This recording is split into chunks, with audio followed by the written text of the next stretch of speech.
कोकणचे वैभव असलेल्या सागर डिजिटलच्या बातमीपत्रात आपल्या सर्वांचे स्वागत. पाहूया आजच्या ठळक घडामोडी. शक्ती प्रदर्शन करत विनायक राऊत यांचा उमेदवारी अर्ज दाखल. राऊतांचं पार्सल मुंबईत पाठवणार, नितेश राणे यांनी व्यक्त केला निर्धार. अनंत गीते भावनिक राजकारण करत असल्याचा सुनील तटकरे यांचा टोला. नारायण राणे यांना हवे 2.5 लाखाचं मताधिक्य. आणि कोकणातही पाणी टंचाईचं सावट. आता पाहूया सविस्तर बातम्या. रत्नागिरी सिंधुदुर्ग लोकसभा मतदारसंघाचे महाविकास आघाडीचे उमेदवार आणि विद्यमान खासदार विनायक राऊत यांनी शक्ती प्रदर्शन करत आपला उमेदवारी अर्ज दाखल केला. रत्नागिरीच्या निवडणूक निर्णय अधिकाऱ्यांकडे अर्ज सादर करण्यापूर्वी राऊत यांच्या समर्थकांनी भव्य रॅली काढली होती. रत्नागिरी सिंधुदुर्ग लोकसभा मतदारसंघात विनायक राऊत यांची लढत महायुतीचे नारायण राणे यांच्याशी होणार असल्याचं जवळपास निश्चित होत आहे. दोन्ही उमेदवारांकडून जोरदार प्रचार सुरू असून विनायक राऊत यांनी आपला उमेदवारी अर्ज अखेर दाखल केला आहे. तत्पूर्वी राऊत यांनी कार्यकर्ते यांचा मेळावा घेतला. त्यात उबाटाचे कार्यकर्ते मोठ्या संख्येने सहभागी झाले होते. दरम्यान या मतदारसंघात अमृत अनंत तांबडे यांनी अपक्ष म्हणून उमेदवारी अर्ज दाखल केल्यामुळे येथे आजवर 2 अपक्षांचं नामनिर्देशन पत्र दाखल झालं आहे. याआधी कोकण प्रादेशिक पक्षातर्फे शकील सावंत यांनी अपक्ष उमेदवारी अर्ज दाखल केला आहे. लोकसभा निवडणुकीत जनता त्यांचा पराभव करून हे पार्सल मुंबईत पाठविल अशी टीका आमदार नितेश राणे यांनी केली आहे. पत्रकारांशी संवाद साधताना नितेश राणे यांनी विनायक राऊत यांच्यावर घणाघाती टीका केली. रत्नागिरी सिंधुदुर्ग लोकसभा मतदारसंघातील महायुतीचा उमेदवार लवकरच जाहीर होईल. या मतदारसंघातून महायुतीच्या उमेदवाराला निवडून आणण्यासाठी घटक पक्षाचे नेते, पदाधिकारी व कार्यकर्ते कामाला लागले आहेत, असंही राणे यांनी यावेळी सांगितलं. जो 6 वेळा खासदार होता, ज्यांनी 2 वेळा केंद्रात मंत्रिपद भूषवलं, त्या निष्क्रिय अनंत गीतेंनी कोणतीही विकास कामं केली नाहीत.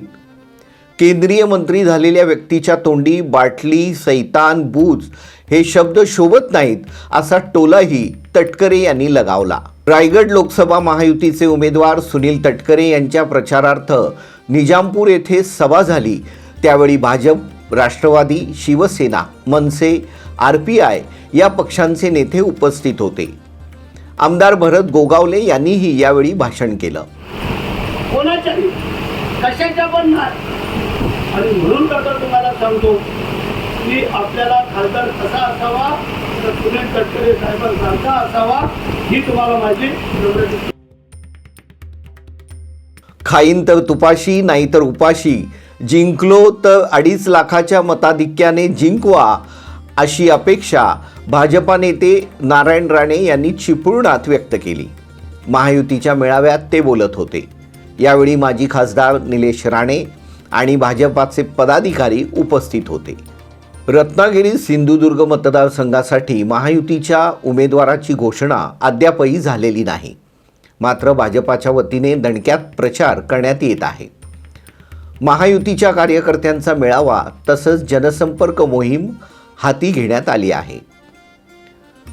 दरम्यान महायुतीच्या उमेदवाराच्या प्रचारार्थ केंद्रीय गृहमंत्री अमित शहा 24 एप्रिल रोजी रत्नागिरीत येत आहेत. शहरातील एका भव्य पटांगणावर अमित शहा येथील मतदारांशी संवाद साधणार आहेत. भाजप नेते तथा मंत्री रवींद्र चव्हाण यांनी याबाबतची माहिती पत्रकार परिषदेत दिली. आता मला विचारलं मीटिंग कन्फर्म आहे. हो, 24 तारीख कन्फर्म आहे. अमित शहा कन्फर्म आहे. किती पण कन्फर्म आहे. सागर डिजिटलवर बातमीपत्र सुरूच राहील, मात्र अल्पशा विश्रांतीनंतर. थांबा थांबा थांबा, निघालात कुठे? लोकसभा निवडणुकीची रणधुमाळी सुरू आहे आणि निघालात कुठे? मतदानाच्या दिवशी सुट्टी असल्यामुळे पर्यटन न करता मतदानाचा हक्क बजवा. ही संधी 5 वर्षातून एकदाच मिळते. तिचे सोने करा आणि योग्य उमेदवाराला निवडा. सागर डिजिटलच्या बातमीपत्रात आपलं पुन्हा स्वागत. सामाजिक कार्य करताना कुटुंबियांची साथ असणं गरजेचं असतं. ज्याच्याकडून शिकायला मिळतं तो गुरुस्थानी असतो. समाजात गुरुचं महत्त्व मोठं आहे असं विधान चंद्रशेखर दाभाडकर यांनी पेण येथे केलं. सोबती संस्था तसेच बापूसाहेब नेणे फाउंडेशनतर्फे आयोजित पुरस्कार वितरण सोहळ्यात मार्गदर्शन करताना ते बोलत होते. बापूसाहेब नेणे फाउंडेशन व सोबती संस्था पेण यांच्या वतीने ज्येष्ठ समाजसेविका शुभांगी नेणे यांच्या वाढदिवसाचं औचित्य साधून दरवर्षी बापूसाहेब नेणे फाउंडेशनतर्फे 5 शिक्षकांना आदर्श शिक्षक म्हणून पुरस्कार दिला जातो. तर सोबती संघटनेमार्फत विविध क्षेत्रात काम करणाऱ्या 5 मान्यवरांना सोबती आदर्श व्यक्तिमत्व पुरस्कार देऊन सन्मानित करण्यात येतं. यावेळी प्रमुख अतिथी म्हणून बालरोगतज्ञ डॉक्टर चंद्रशेखर दाभाडकर यांनी मार्गदर्शन केलं. भारतरत्न डॉक्टर बाबासाहेब आंबेडकर यांच्या जयंतीनिमित्त बुद्धविहार परिसरातील डॉक्टर आंबेडकर यांच्या पूर्णाकृती पुतळ्याला केंद्रीय मंत्री नारायण राणे यांनी पुष्पहार अर्पण करीत अभिवादन केलं. यावेळी आमदार नितेश राणे, माजी नगराध्यक्ष समीर नलावडे, बौद्ध विकास संघाचे तालुकाध्यक्ष अंकुश कदम, शहराध्यक्ष अण्णा कोदे आदी मान्यवर उपस्थित होते. दरम्यान खासदार विनायक राऊत यांनीही डॉक्टर बाबासाहेब आंबेडकर यांच्या स्मृतीला अभिवादन केलं.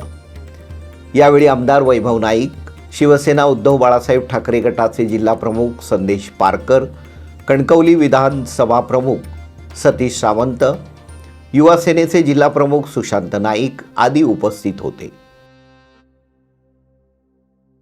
निरोप घेण्यापूर्वी एक बातमी अवकाळी वाढणारा उष्मा आणि पाणी टंचाई संदर्भात.